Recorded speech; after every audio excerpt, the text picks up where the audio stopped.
வெண்டைக்காய் கிரேவிங்க. வெண்டைக்காய் நம்ம குட்டி குட்டியாக நறுக்கிட்டுங்க, நல்லா தண்ணியில் கழுவிட்டு நல்லா துடைச்சிட்டுங்க, இல்லாட்டி காய வச்சுட்டு நல்லா காட்டன் துணியில் துடைக்கலாங்க. இல்லாட்டி மத்தியானம் செய்யணும்னா காலையிலேயே கழுவி வச்சிட்டோம்னா காஞ்சி போயிடுங்க. இப்படி குட்டி குட்டியாக நறுக்கிட்டுங்க, நம்ம சின்ன வெங்காயம் 10-20 சின்ன வெங்காய பொடியை கட் பண்ணிக்கோணுங்க.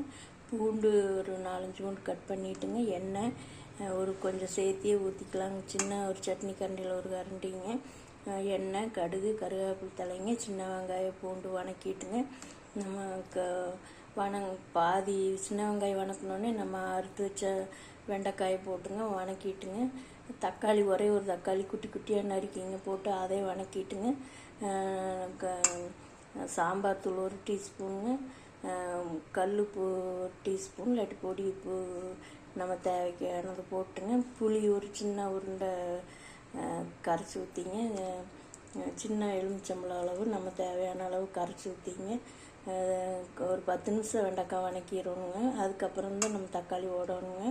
அதுக்கப்புறம் நம்ம சாம்பார் தூள் உப்பு போட்டுங்க, பொடி உப்பே போட்டுக்கலாங்க.